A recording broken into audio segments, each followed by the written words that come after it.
This is another edition of Python development from Hyperactive Studios. My name is Nate Nessler, and now we are actually starting the game development. Now we're going to go over several things here. It's going to maybe take several videos to actually cover this whole thing. And basically we need to go over the classes here, how to define class, how to make a class, and how to use it. In this case, like a lot of games and a lot of programs, we keep the main class and the main file fairly simple. I created a special folder for it, called it DNDGame, and then I created a file called main.py. And then in it, I'm going to import the game class. You don't have to worry about that yet, but it's something we're going to have. And it's going to essentially be the game. So the game class, or the game file itself, is going to be basically the game. And then we have our main function, just like we normally do. And then we're saying game equals gameClass.game, open close parentheses, and this lets us create a new game object, and we're going to store it into the variable called game. Now before we only been working with numbers and strings and things of this nature, but now we're going to start working with objects. In this case, this is essentially the game engine, and we're assigning the game engine to a variable called game, and then the game variable game holds the game engine. And then we can just say game.run to run the game, basically. And then we call the main function to make this happen. So once this happens, the game starts going, and the game will keep going until it's done, basically. So that is the whole main.py file.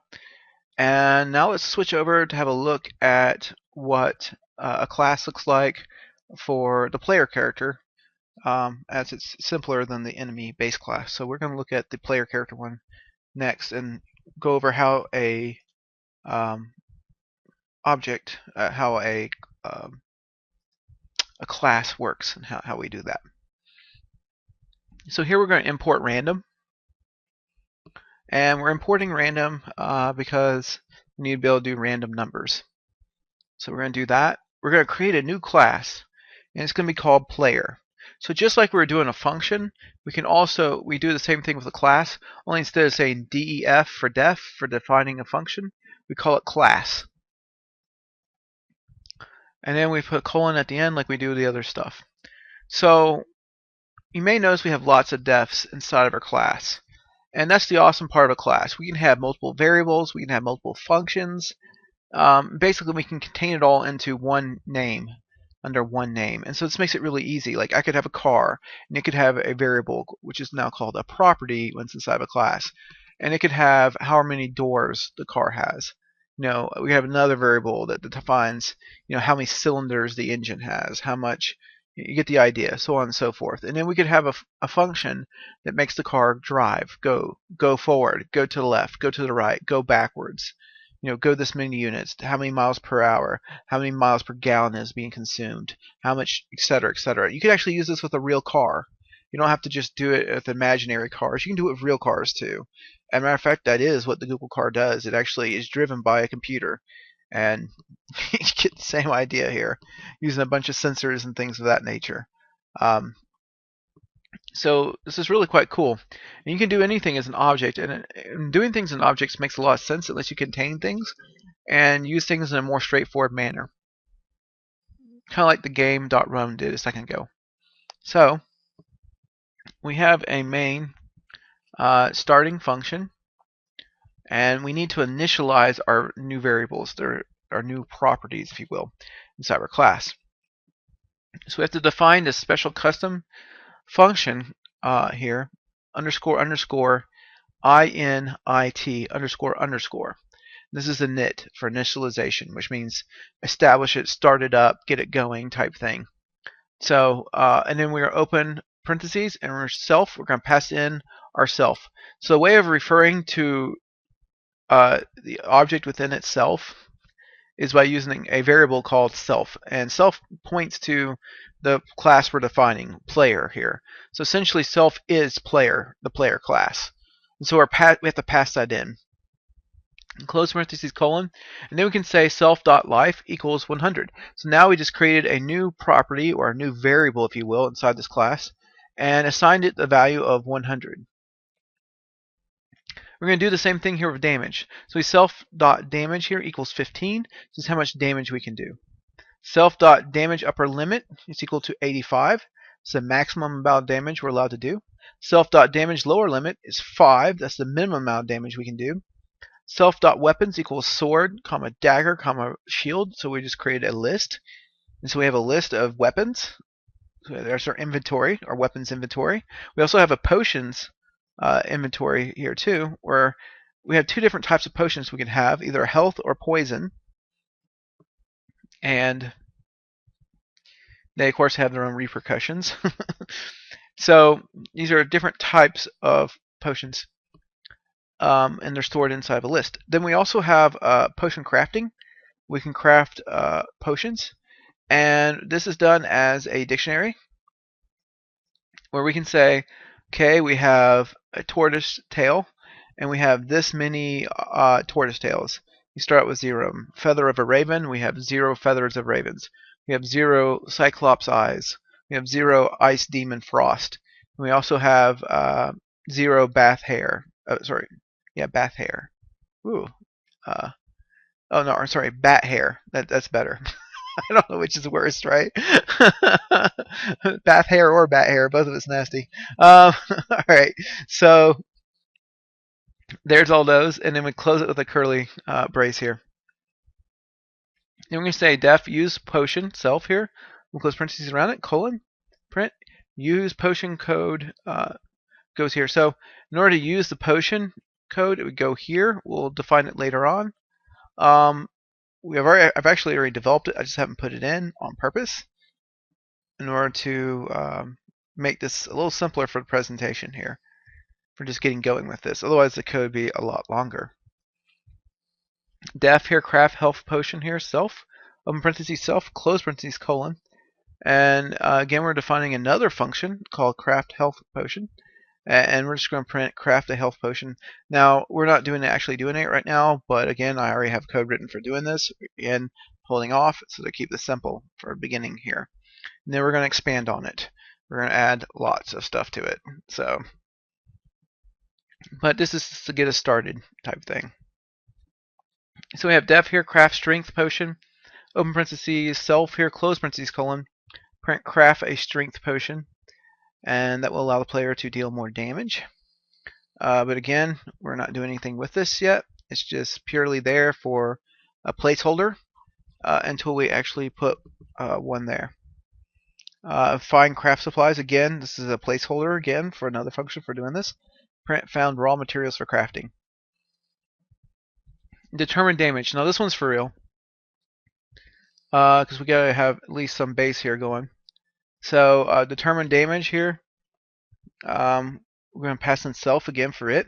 We say self.damage equals random.randint, open parentheses, self.damage lower limit, comma, self.damage upper limit. Now, if you remember your random integer, this lower limit here was defined here as 5, right? So we're saying do damage limit of 5 to 85.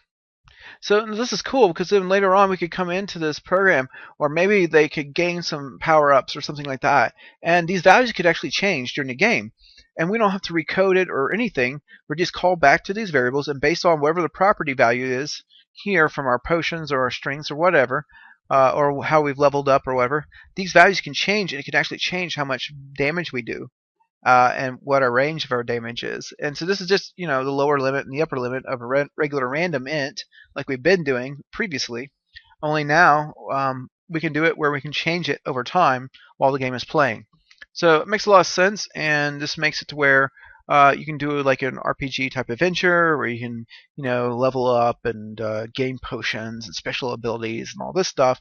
And then now you can actually increase the amount of ability to hit harder, or maybe you get a poison and now you can't hit as hard or something like that, or maybe it's some kind of inhibiting spell, but you get the idea. So very, very cool. And then all you have to do is just, manipulate these values here, and the rest of the code will handle itself, and you don't have to worry about it. Which is ideal. That's what you want to do. You want to keep it simple as possible when you're doing this stuff. Print here, open parentheses, open quotes, player deals, close quotes here, plus str here, in open parentheses self.damage. So we're saying player deals the amount of damage that they randomly got selected here, close parentheses, plus amount of damage. So now the player is going to say that the player did this much damage.